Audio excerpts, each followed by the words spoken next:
أعوذ بالله من الشيطان الرجيم. بسم الله الرحمن الرحيم. قال ألم نربك فينا وليدا ولبست فينا من عمرك سنين وفعلت فعلتك التي فعلت وأنت من الكافرين. قال فعلتها إذا وأنا من الضالين ففررت منكم لما خفتكم فوهب لي ربي حكما وجعلني من المرسلين. وتلك نعمة تمنها علي أن عبدت بني إسرائيل.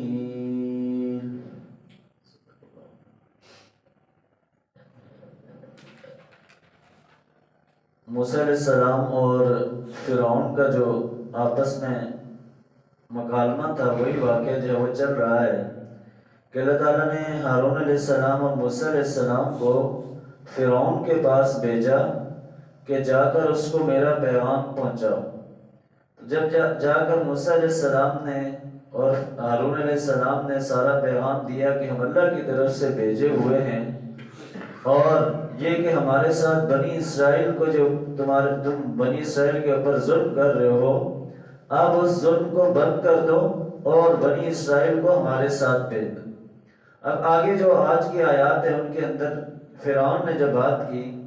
کہ قال الم نربک فینا ولیدا،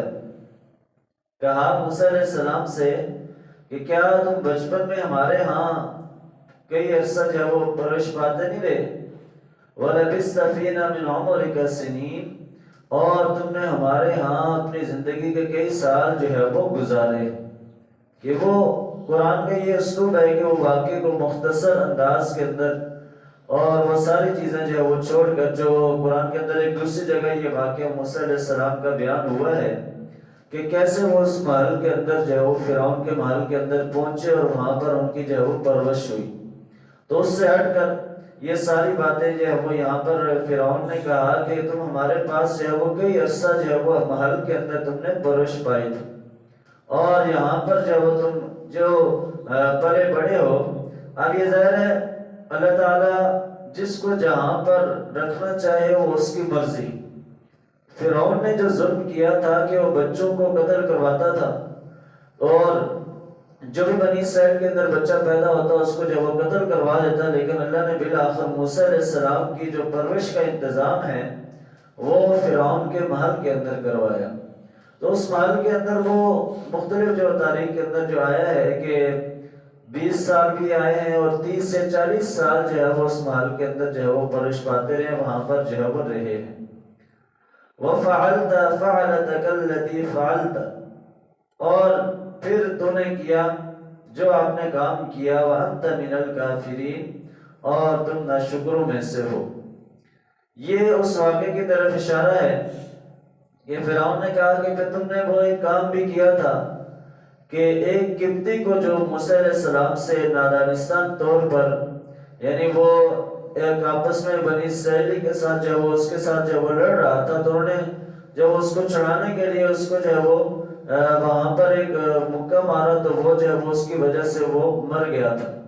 تو وہ اس واقعے کی طرف اشارہ ہے کہ تم نے وہ کام بھی کیا تھا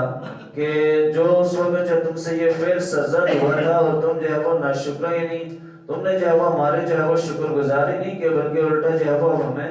جو ہے وہ اور پیغام دینے کے لیے آگے ہو. موسیٰ علیہ السلام نے جواب دیا قال فعلتها اذا وانا من الضالين،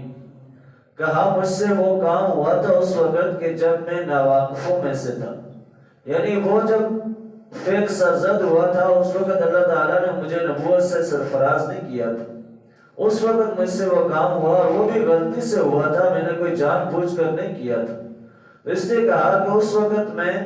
ناواقف لوگوں میں سے تھا، لیکن اب جو ہے وہ اللہ تعالیٰ نے مجھے جو ہے وہ کتاب اور حکمت سے نبوت سے جو ہے وہ سرفراز کیا ہے. فَفَرَرْتُ مِنْكُمْ لَمَّا خِفْتُكُمْ، اور پھر میں یہاں سے چلا گیا اس خوف کی وجہ سے. فوہب لی ربی حکما، تو اب مجھے میرے رب نے حکمت عطا کی ہے، وجعلنی من المرسلین، اور مجھے رسولوں میں سے بنایا ہے۔ کہ یعنی جب وہ موسیٰ علیہ السلام سے وہ پھر سرزد ہوا تو اس کے بعد وہاں اس خوف سے کہ کہیں لوگ ان کو جو وہ سزا نہ دیں، تو وہ اس وجہ سے وہاں سے چلے گئے تھے، وہ علاقہ جو ہے وہ چھوڑ دیا تھا۔ لیکن پھر جب بعد میں اللہ کی طرف سے نبوت کا پیغام ملا، نبوت ملی، تو پھر اس کے بعد جو ہے وہ واپس جو ہے وہ اس علاقے کی طرف آئے اور آ کر واپس اللہ کا جو پیغام ہے ان لوگوں کو جو ہے وہ سنایا۔ وَتِلْكَ نِعْمَةٌ تَمُنُّهَا عَلَيَّ أَنْ عَبَّدْتَ بَنِي إِسْرَائِيل۔ موسیٰ علیہ السلام نے کہا کہ یہ وہ نعمت ہے کہ جس کا تم احسان جتلاتے ہو ہمارے اوپر، اور تم نے بنی اسرائیل کو غلام بنا کر رکھا ہوا ہے۔ کہا کہ ٹھیک ہے، میں نے محل کے اندر پرورش پائی ہے، جو کچھ بھی ہے اور سب کچھ تم نے کیا، لیکن کیا یہ وہ اس کی وجہ سے تم بنی اسرائیل کے اوپر ظلم کرو گے؟ تو کیا یہ ٹھیک ہے کہ تم بنی اسرائیل کو جو ہے وہ اس کی وجہ سے ان کو غلام بنا کر رکھا ہوا ہے، ان کے اوپر ظلم کر رہے ہو؟ تو لہٰذا یہ کسی صورت میں بھی جو ہے وہ ٹھیک نہیں ہے۔ اس لیے انہوں نے فرعون سے جو ہے مطالبہ کیا کہ بنی اسرائیل کو ہمارے ساتھ بھیجو، اور یہ جو ان کے اوپر ظلم و ستم کر رہے ہو تو وہ جو ہے وہ اس سے جو ان کو نجات دو، اور یہ ظلم جو ہے وہ اس سے باز آ جاؤ۔ آگے مزید جو ان کا واقعہ جو وہ مزید چل رہا ہے کہ آگے ان کی جو آپس میں موسیٰ علیہ السلام کی اور فرعون کی جو بات ہوئی، تو ان آیات کے اندر تو یہی پیغام ہے کہ اللہ کا جو نبی ہوتا ہے اس کو جب اللہ کی طرف سے پیغام مل جاتا ہے تو وہ پھر کسی سے نہیں ڈرتا ہے، پھر اس کے دل کے اندر کوئی خوف نہیں ہوتا۔ فرعون بڑا ظالم بھی تھا، وہ اپنے آپ کو رب بھی کہتا تھا، لیکن اس کے باوجود بھی جب اللہ کا پیغام آیا تو موسیٰ علیہ السلام جب اس کے دربار کے اندر پہنچ گئے بغیر خوف و خطر کے، اور اس کو اللہ کا پیغام دیا کہ تاکہ وہ راہ راست پر آ جائے، یا اگر راہ راست پر نہیں آئے گا تو پھر اللہ کا عذاب اس کے اوپر جو ہے وہ آئے گا۔ اس لیے انبیاء نے ہمیشہ یہی کوشش کی کہ لوگوں کو جو ہے وہ اصلاح کے راستے پر لگائیں اور اللہ کی نافرمانی سے جو ہے وہ ان کو دور کریں۔ اللہ تعالیٰ سے دعا ہے کہ اللہ تعالیٰ ہمیں قرآن و سنت پر عمل کرنے کی توفیق عطا فرمائے۔